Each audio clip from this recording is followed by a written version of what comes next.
Okay, so today we're going to be starting with market structure. Everything we've done, everything from the very beginning of micro up until now, okay, has been leading to market structure. So we're going to bring back all of the key concepts that we used before, and now we're going to find a practical application for it. So up until now, it seems like, oh, okay, why do we need this? Okay, that's interesting, but why do we need that? Now it's all going to come together. Okay. So when we talk about market, when we talk about market structures, okay, there's going to be four different ones that we cover in AP Micro. We're going to start off with something called perfect competition today. Um, Very good idea. Okay, we want all of our markets all across our economy to be perfect competition. That would be the best for our economy, the best for our country. But let me tell you something, it's not very realistic. But it's a very good way to see how companies and people make decisions about how much to buy and sell. And then we'll talk about the very opposite of perfect competition, which is going to be a monopoly. Monopoly is where there's no competition because, well, you guys should know this already. It's where there's only one company. Nowadays, we don't see monopolies much at all either. So perfect competition and monopolies are very good stories to tell. It's a very good place to start our analysis, but they're not very realistic in the real world. Okay, so after we cover those two, what we're going to do is we're going to talk about the middle cases, monopolistic competition and oligopoly. And these are the ones that we kind of see a lot more in real life. Okay, so we'll get the theory from here and the theory from here. Okay, build the common sense, well, not common sense, but build the logic and the background as to how companies make decisions. And then we'll start looking at a couple more realistic situations. All right, so perfect competition. Let's start in with the characteristics. What exactly does perfect competition look like? The first one is there's many buyers and many sellers. Of course, the buyers are the demanders, the sellers are the suppliers. Okay, and when I say many buyers and many sellers, I'm saying that there's so many that we can't even count that. Okay, there's just so many people buying, and there's so many companies selling that no individual firm could affect the market price. What that means is if all the other companies are selling hot dogs for a price of $2, then my little company here, okay, I have to sell my hot dogs for $2 as well because everybody else is doing it. Same idea with the consumers. There are so many customers, so many consumers that no one individual consumer could affect market price. If everybody else in the market is buying hot dogs for $2 each, on my own, I can't say I want to pay a little bit less. I have to pay the same price as everybody else. Now, there's one But what key. happens? What happens if you move down the price? We'll talk about that as well. Okay, it actually, it's possible, but it doesn't make sense for the company to do that. Okay, so it's impossible for the company to increase the price. Nobody would buy it from them, and it doesn't make sense for them to lower the price because then all that would be happening is they would be losing money. Okay. Okay.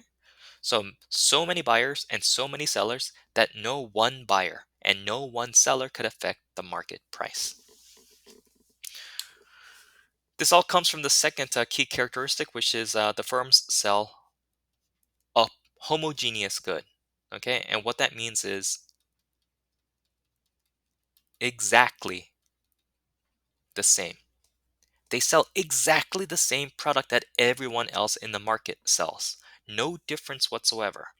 I'm not even talking about similar, I'm talking about exactly the same. So that means, let's say in my hot dog market, let's say there's 500 different companies selling hot dogs.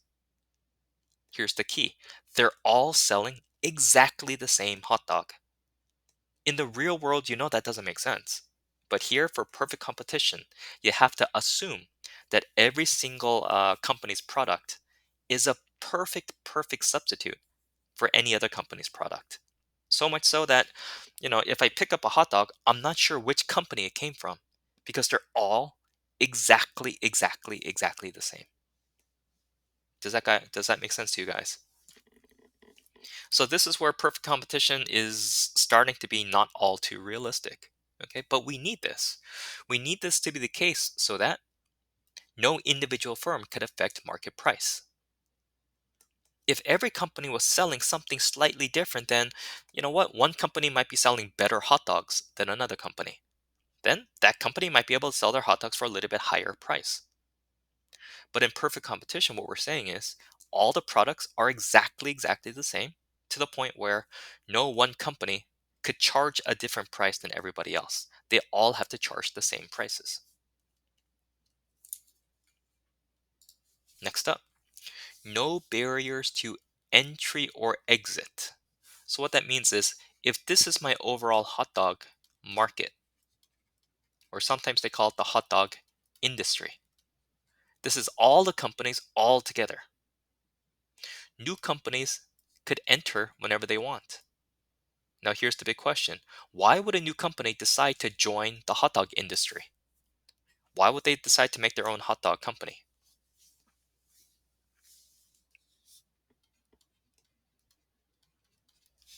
For profit. Okay. It must be the case that there's, I don't know how or why, but there's some profit being made in the hot dog market. So, new companies want to take some of that profit for themselves. From here on out, econ is going to work through greed. Okay, people want money, money, money, money. Okay, and they always want more and more money for themselves. So if I'm a businessman and I have a little bit of extra money, I'm thinking about what type of company to start up. I take a look at this hot dog industry, and I see that there's a lot of hot dog companies earning money, earning profit. So what I'm going to do is I'm going to join. I'm going to enter this industry and try to get some of that money for myself. The opposite is true, though. Teacher, I have a question. Uh-huh. But if any company joins the products, then all the companies have to reduce their price because if one more joins, then it's less amount of hot dog for each, so they have to reduce the price or people will buy to them. Interesting. We'll talk about that situation, but yeah, start thinking that way. Okay, when there's entry or when there's exit, that is going to affect the price that everyone sells their products for. Okay, in this case, some firms eventually will decide to exit the industry. Okay, the only reason you exit, the only reason you quit doing this to start doing something else is because your company is making economic losses. Okay, if you're making profit, there's no reason to leave. Okay. Even if you're earning no profit whatsoever, that's not a reason to leave. The only reason you would leave is if you are making economic losses. I got a question. Uh huh. But if like is there opportunity cost, you have a reason to leave, no? Yeah. So in our calculation of profit, in our calculation of cost, we include opportunity cost. Okay. So if you're ever earning negative economic profit, that means you're earning less doing this thing than you could be doing your next best alternative. So you should stop what you're doing and go do that other thing. Okay. For instance, if I was running this hot dog stand, but my opportunity cost was very high. Okay. Meaning, if I wasn't running this hot dog stand, I could be working at Google earning tons and tons of money.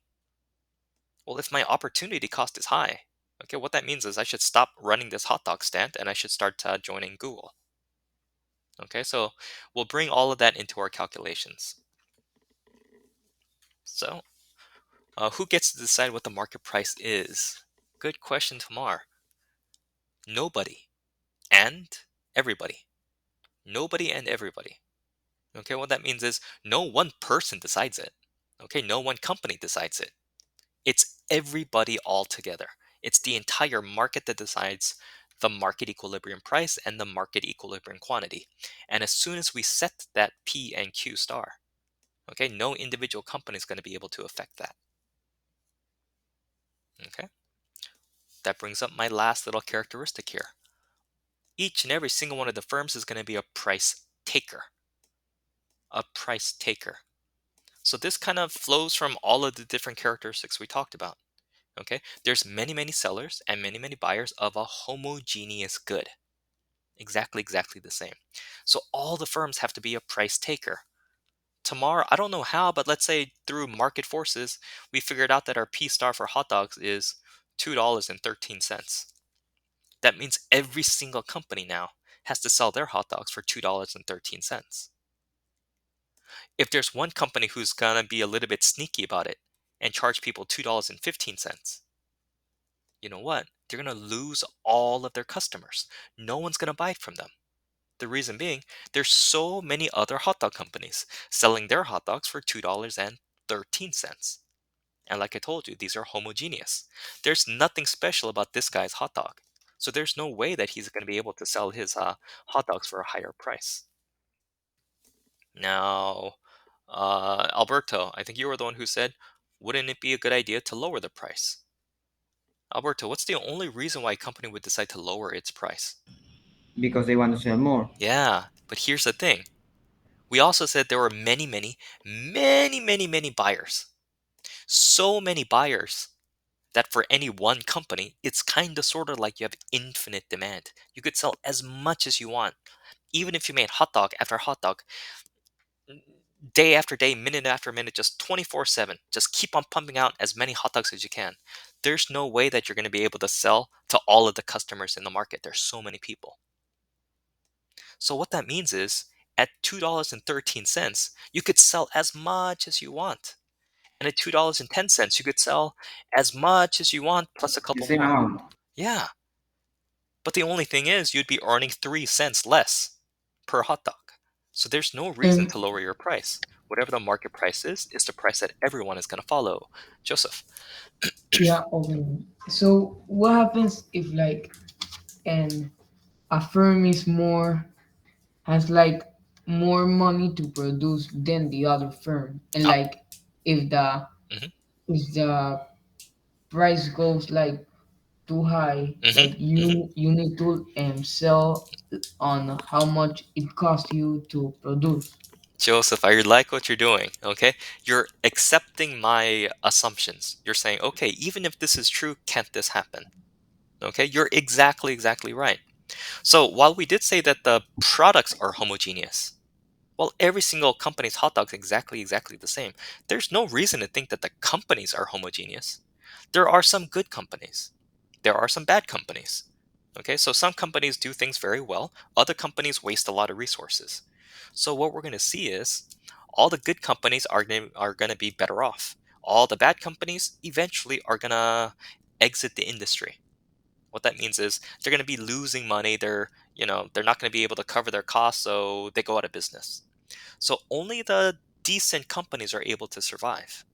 Okay. But then what happens there is eventually all of those decent companies will keep on selling their products at uh,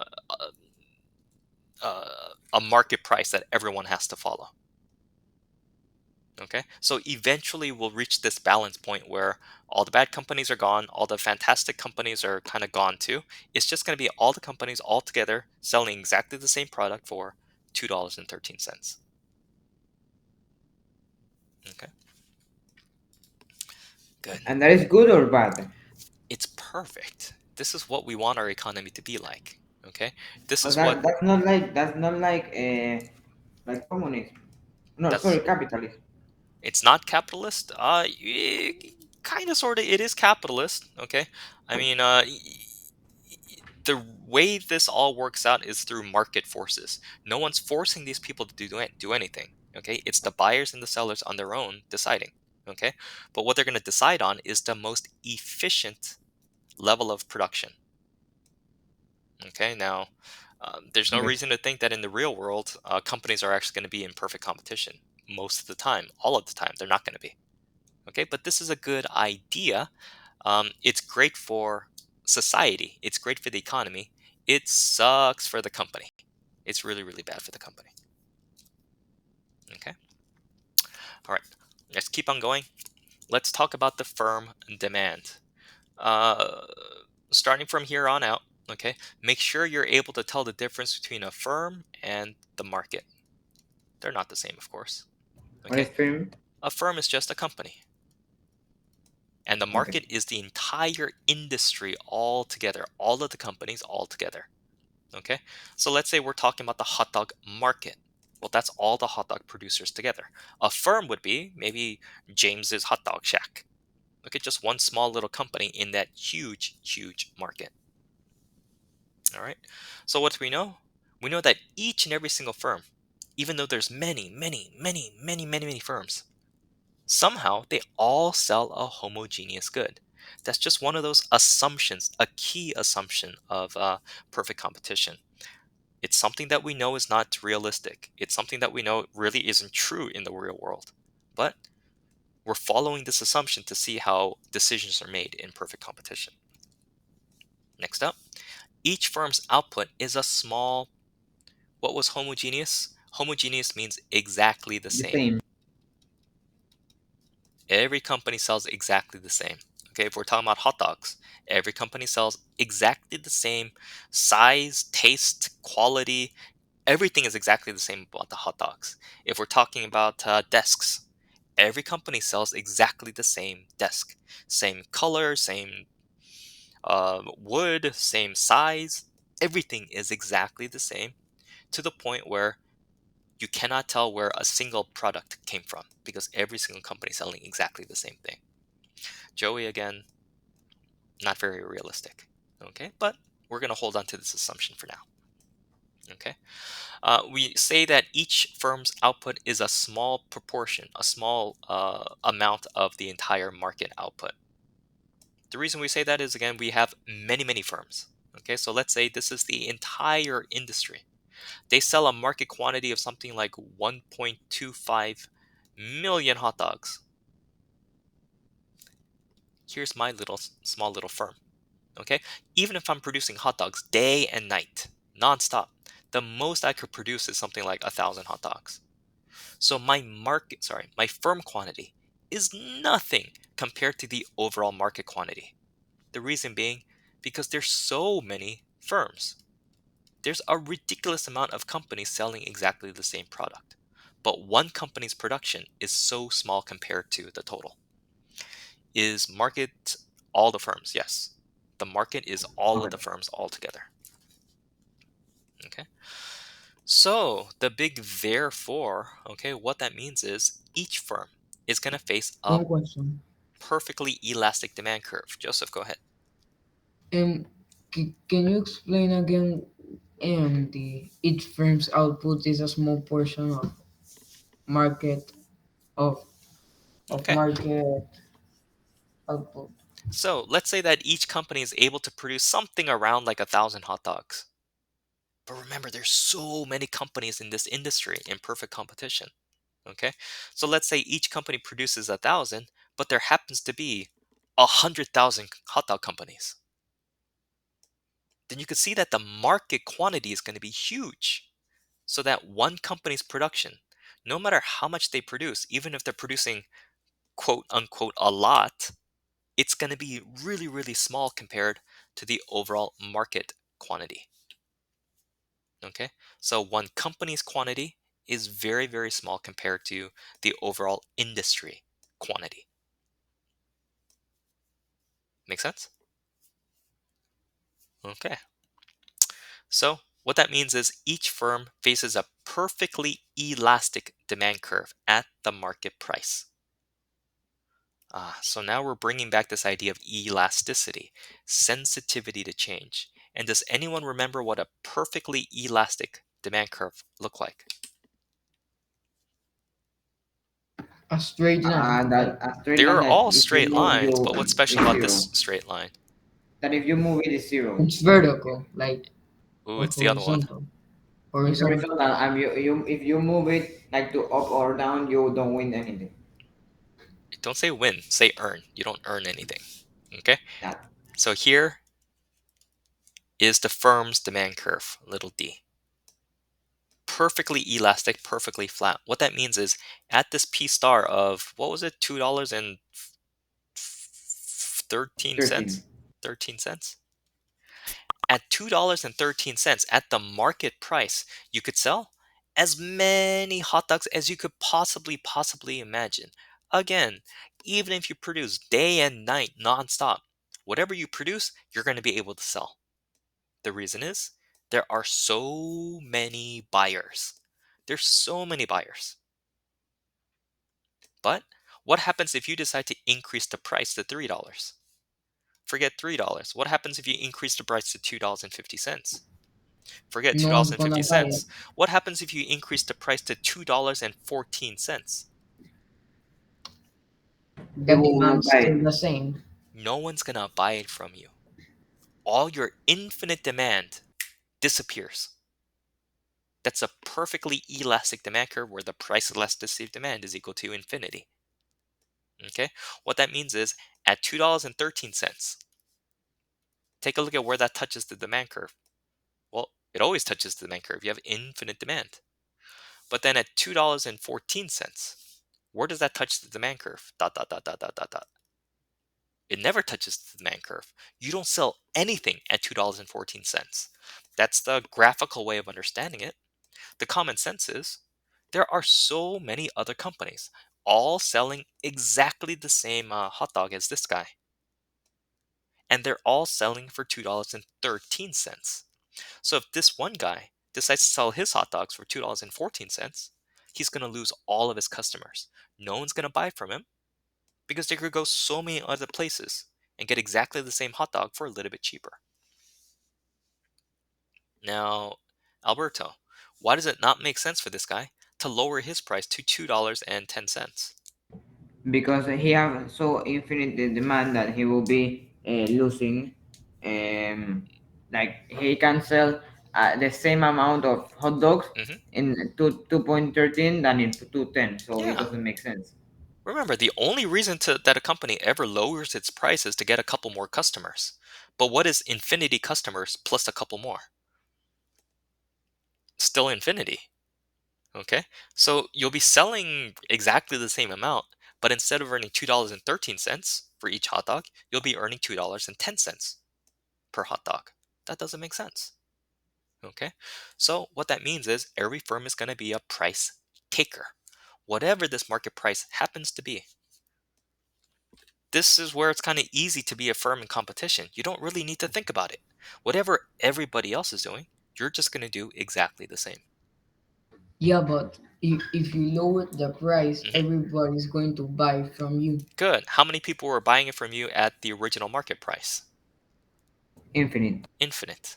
How many people are going to buy it from you at a lower price? Infinite plus 100 Infinite. more. Well, what's infinite plus 100 more? No, What's but Infinite. no, every people that hasn't buy from your firm is not gonna buy from your firm good? because But the remember, how price many is low. customers are there? I don't know. There's an infinite amount of customers. Not really infinity, but it's some number that's so big. There's so many customers in this market that no one company could handle all of them. So what that means is, again, even if I produce hot dogs all day and night, I'm not even gonna come close to how many customers there are. So whatever I produce, I get to sell. Okay. So yeah, there's no reason for me to lower the price at all. I'll just be, I don't want to say losing money, but I'll not be earning as much money as I could be. Okay. Good questions all around. Very, very good. So this is the way we're going to do it in perfect competition. You know what? I'll do it for you guys. Here. Whenever we talk about perfect competition,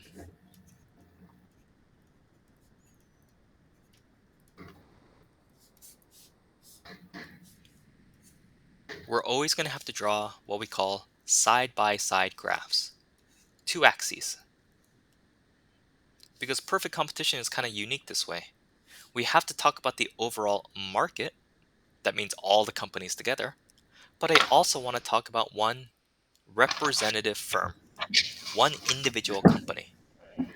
Now, it doesn't really matter. Just imagine that this is just an average company. There's so many companies out there. Let's just say this is just one of them. There's really nothing special about this guy. There's a lot of other firms that are exactly like this guy. So for the market, we're going to do the big P and the big Q. I mean, we've talked about market demand and market supply many times before. Market demand is downward sloping by the law of diminishing marginal utility. market supply is upward sloping because of the law of diminishing marginal returns. So here's market demand, market supply. And of course, you guys know, if we just leave this alone and have the invisible hand working in the background, eventually we're going to arrive at P star, Q star, P star. This is how we figured out P star, by looking at all the customers all together, market demand, and all the firms all together, market supply. Papi, yeah. And now for the firm, what we're going to do is we're going to use the same big P for price. But now just to distinguish, just to show you the difference between market quantity and firm quantity, here I'm going to put little q, okay, for firm quantity.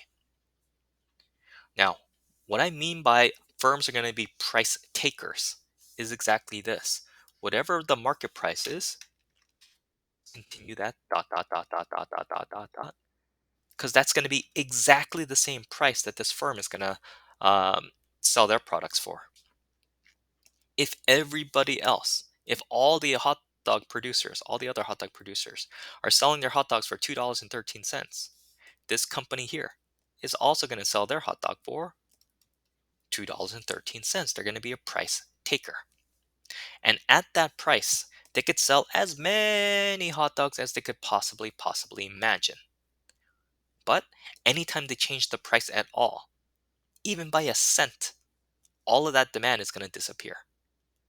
What that tells you is, at that P star, this firm has a perfectly elastic demand curve. Perfectly flat. Now, I never, ever, ever said that the market demand was perfectly elastic. That doesn't make sense. Market demand is nice and downward sloping like you're used to. But when we arrive at the market price for the individual firm, okay, let's say this is James's firm. At the market price here, I have infinite demand, but that demand is going to be perfectly elastic. This is going to be the only price that's going to work. Anything higher, nobody buys it from me. Anything lower wouldn't make any sense. Okay, my company would just not be earning as much money as it could. Oh, the teacher, if all the company, all the markets Hmm. at the same time Hmm. change it. Imagine that. Imagine the case. I know it's not possible, but imagine all the market Hmm. changing the price at the same time. Okay, stop. Um, Okay, stop. It's not possible. I Oh know, yeah, yeah, but it's not possible. So I you don't know. have to go there. No, Okay. No, no, no, I yeah, know. yeah, yeah, you don't have to go there. Yes, I know. Okay, okay, all right. Because So, there's so why so you many. have to? You don't have to go there. No, no, but why You don't have to go there. you have You to don't have to go there. draw the You don't have to go market there. vision? You don't have to go there. Okay, because again, there's so many companies that they're not going to be able to coordinate. Okay, if there was just a small amount of companies, let's say there were only like 5 hot dog companies, one thing they could do is get very sneaky and say, you know what, guys, let's make a secret agreement amongst ourselves. Let's all increase the price together. Then the customers will have no choice. They have to buy it from one of us. But here there are so many companies that they're not able to do that. They're not able to coordinate. Okay. So perfect competition is kind of like you have your blinders on. You don't think about the other companies. You just keep your eyes closed and you think, well, if this is the market price, I'm going to try to do the best with it that I can. Okay. Good. I like that you guys are actually thinking about this a lot. So why do you draw the market graph if it can't change? I never said it can't change. I'm Yes, saying, because if it can only change if all buyers buy change the price at the same time. uh-huh. So if is not possible, why you draw it? Uh, you were talking about them coordinating and coming. If it's a ceteris paribus condition, of course, there's always things that could change up the market. Okay, so Okay. let's talk about something called profit maximization. We're finally getting to the heart of econ. Profit, profit, profit. And what we said before was profit was equal to what you earn minus what you spend as a company. So we said profit, pi, is equal to what you earn is called total revenue. What you spend is called total cost. We study total revenue like crazy when we're looking at elasticity. We talked about total cost like crazy when we're looking at producer theory. Now we're finally going to bring these two ideas together to try to see how a company tries to earn as much profit as possible. Okay, so let's say we're talking about a homogeneous good, carrots. Okay, for this company here, they could sell 0 carrots, 1 carrot, 2 carrot, 3, 4, 5, 6. And what do you notice about the market price? It's It's the same. constant. Yeah. Because with a perfectly elastic demand curve, what happens if you sell 1 hot dog? What's the price? $2.13. What happens if you sell 2 hot dogs? $2.13. 3 hot dogs, $2.13. The price is constant. There's nothing at all you could do about the price. There's some good thing about that for the perfectly competitive firm. Remember, we usually talked about if you want to sell more, you have to lower the price. You don't have to do that in a perfect competition. You could always sell your products. Even if you sell 2, even if you sell 200, even if you sell 2,000, you could sell all 2,000 of your hot dogs at $2.13. Okay? Because the market price is going to be fixed. It's going to be constant. It's not going to change. So what that means here is no matter how many you sell, you're always going to be able to sell your bushel of carrots for $11 each. Then let's start talking about your total revenue. Well, that's super easy. If this is your Q and this is your P, we know that P times Q is equal to total revenue. I sell 0 bushels at $11 each, I earn $0. I sell 1 bushel at $11 each, that's $11. 2 bushels at $11 each, that's 22. Here's my total revenue. It keeps on going up. And you take a look at your total cost. Going back to that idea that, remember, we have cost curve A, B, and C. Here we go. Which cost curve But is A? Can I check? Can I check in my notebook? the Okay, fixed cost, The fixed cost, because it's horizontal, it's not changing. That's the total fixed cost. Which one is B? TF, TVC. Which stands for and B is a variable cost the total variable cost. Oh, how do you know that's the variable cost, not the overall total cost? because It's starting zero. the total cost is the variable cost plus the fixed cost that it would be greater. True. Okay. And for variable cost, if you're not producing anything at all, if you shut down your factory and you send all of your workers home, how much variable cost do you have? 0. Okay, so we know that total variable cost always starts from the origin. It always starts from 0, 0. But I got a question Mhm. of the profit maximization. Okay. So you said like if you produce 6, you earn total revenue is 66. Okay, hmm but hmm don't you have to um don't you have to pay like don't That's you this guy you here. don't spend anything in your production like so So oh, here's total revenue, how much you earn. Here's the total cost, how much you spend. For free. You're right. Okay. I didn't magically produce these carrots. And I tiene needed un fertilizer. I needed water. I needed, you know, supplies. I needed so many things to produce these carrots. So that's what this total cost curve is. Okay. Remember what that total cost curve looked like from our last couple classes. So we know that as we produce more, our total and costs are going to rise. from where the 16 came. I didn't hear your question. What was that? Why starting 16? You're breaking up. Type it in the Okay. chat box. Why is what? Okay.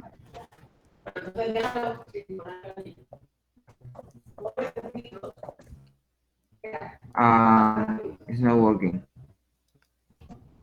Uh, are you asking why the? Oh, why did you type it there? You should type it here. Why it starts at 16? Well, that's going to be the total fixed cost. And where there is where is told me. I don't get your question, or I can't hear your question.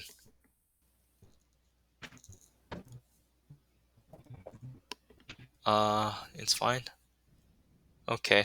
So this is kind of arbitrary. This is what I said. Okay, like I just came up with these numbers.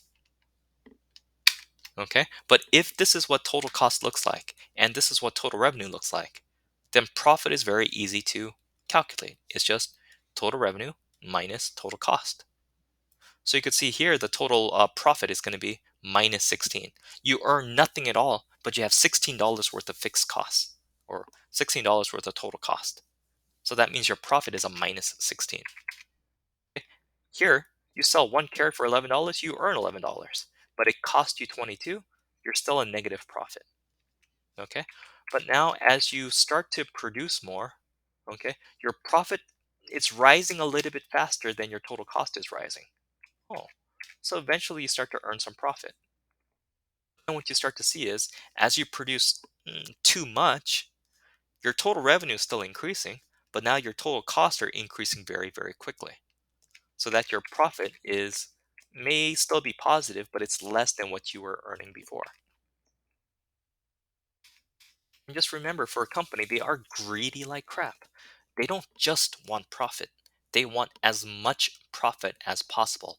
They're always looking to profit maximize.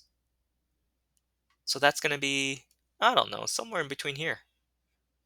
Okay, in between 4 and 5 carats. That seems to be where my profit is as big as it could be.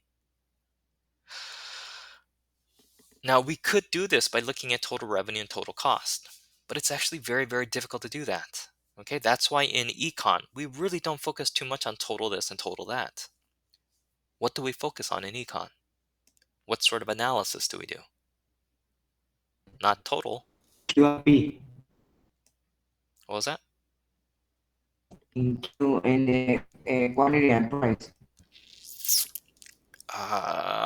Alberto, I think something's wrong with your internet connection or your mic. I can't hear you all that well. What we do in micro is we focus on marginal analysis. Instead of focusing on the total revenue and the total cost, we're going to make our lives much, much easier by focusing on marginal revenue and marginal cost. Okay? How much you're spending for each quantity? Tamar, that's actually average cost. Okay? Not for each quantity. What we want to do is we want to look at the additional quantity. Okay? One more carrot that you produce. How much extra money are you going to earn from that? And how much extra money is going to cost you? Okay? That's the story of marginal revenue and marginal cost.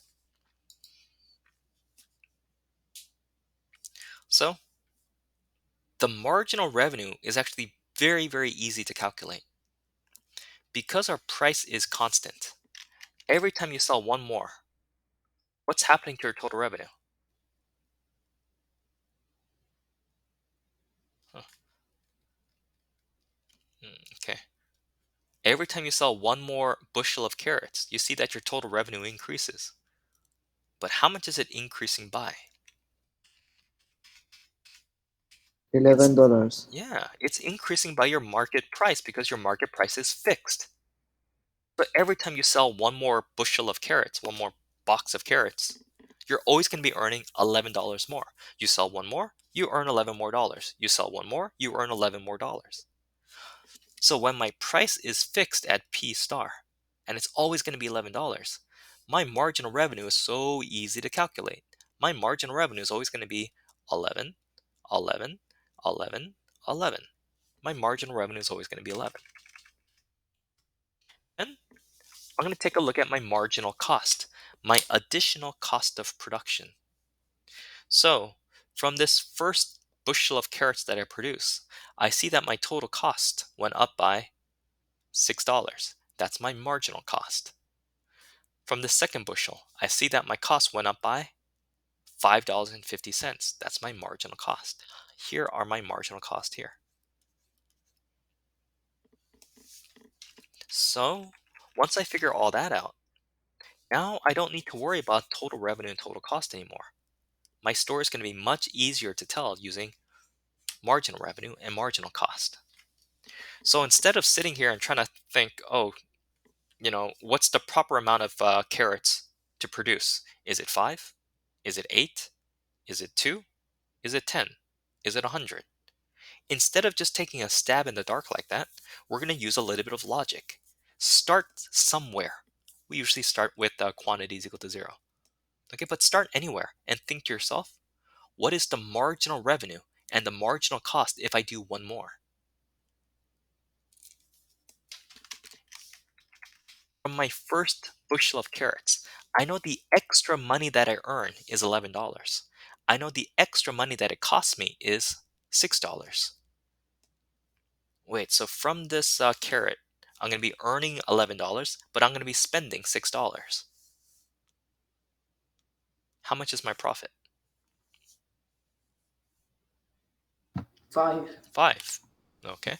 From this second bushel of carrots, I see that I'm going to earn $11 more from that, but it's going to cost me $5.50. What's my profit?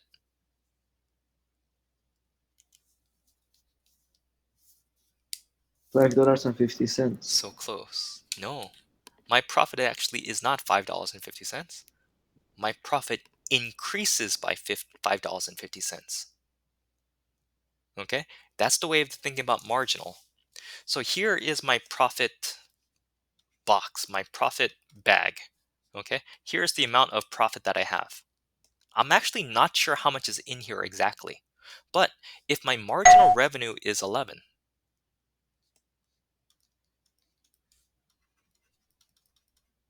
and my marginal cost is $5.50, then what's happening to my profit?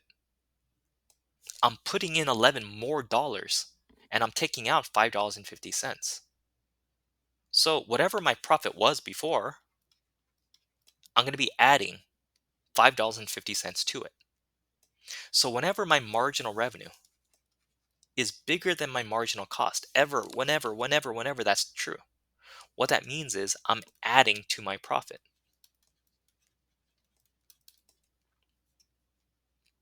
And of course, the opposite is true too. What happens if a situation occurs where your marginal revenue is equal to 11? Fine, that's great. You're earning 11 extra dollars. But what happens if my marginal cost was something like 12? Wait, that means whatever profit I had, I'm putting 11 more dollars in, but I'm taking $12 out. So, Tamar, that doesn't necessarily mean my profit is negative in this case. Okay, what it means is, I'm sorry, huh,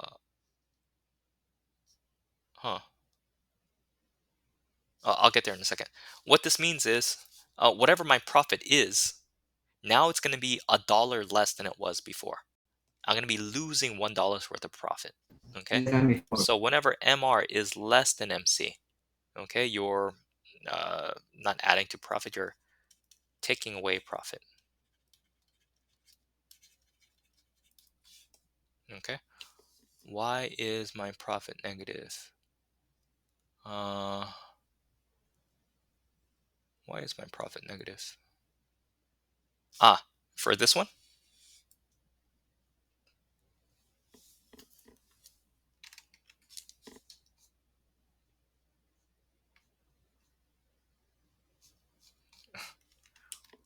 for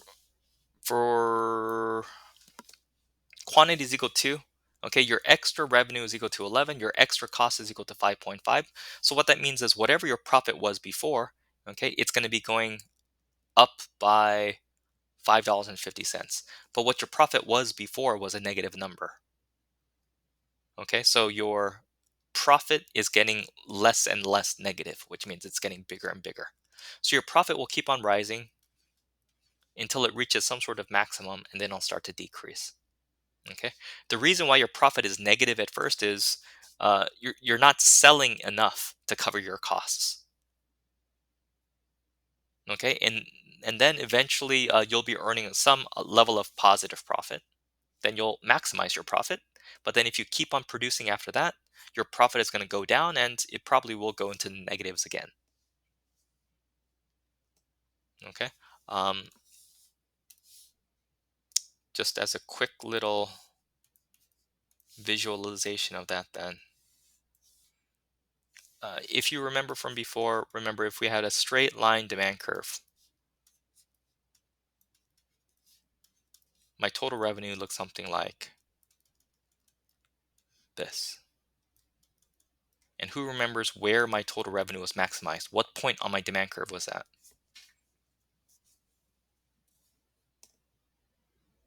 No, it's been too long. Remember, elastic, unit elastic, inelastic. Unit.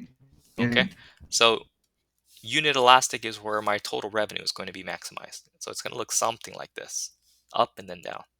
So there's my total revenue curve. And then my total cost curve, okay, it's going to look something like this, total cost. So here are the danger areas, Tamar. This is what you were mentioning. In this region, it's going to be that your total revenue is less than your total cost. All that means is you're not producing enough to cover your costs. You have so many fixed costs in the beginning. Okay, you have to pay for like the factory. Let's say you rented out this huge factory and you only sold 2 hot dogs. You're going to be losing money. Okay, and then in between here and here is the sweet spot. Okay, this is where you're going to be earning positive profits because you're going to be earning more money, more total revenue than you're spending. And then over here is where your profit is going to be negative again.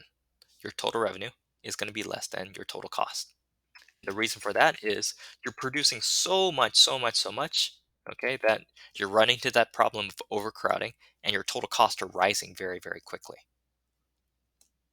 Okay, so you want to be somewhere here in the sweet spot. But remember, you don't just want to earn profit, you want to earn as much profit as possible. So where is my total revenue minus total cost the biggest? Here?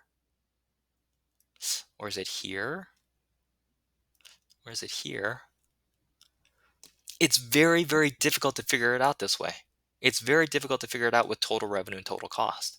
It's much easier to talk about the story with marginal revenue and marginal cost. Okay, we'll actually take a look at this next time. We'll draw these out. We'll draw the marginal revenue curve. We'll draw out the marginal cost curve. And we'll see how easy it is to figure out where you're maximizing your profits.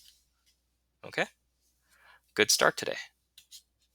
I'll see you here on Wednesday.